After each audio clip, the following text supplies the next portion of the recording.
ब्रह्ममुरारिसुरार्चितलिङ्गं निर्मलभासितशोभितलिङ्गं जन्मजदुःखविनाशकलिङ्गं तत्प्रणमामि सदा शिवलिङ्गम्।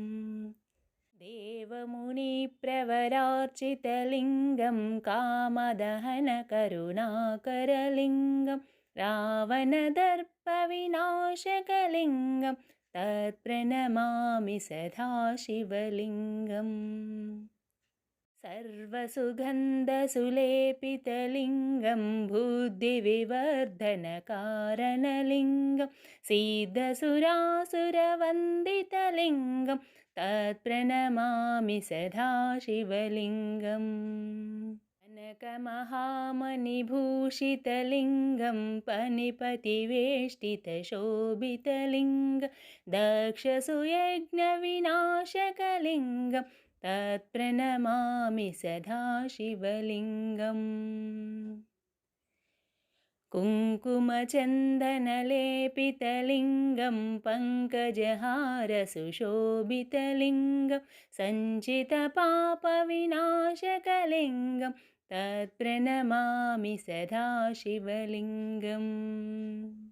देवगणार्चितसेवितलिङ्गं भावैर्भक्तिभिरेव च लिङ्गं दिनकरकोटिप्रभाकरलिङ्गं तत्प्रणमामि सदा शिवलिङ्गम्।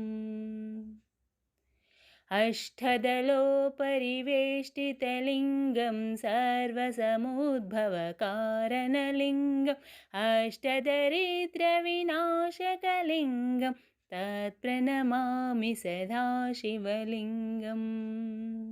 सुरगुरुसुरवरपूजितलिङ्गं सुरवनपुष्पसदार्चितलिङ्गं परमपदं परमात्मकलिङ्गं तत्प्रणमामि सदा शिवलिङ्गम्।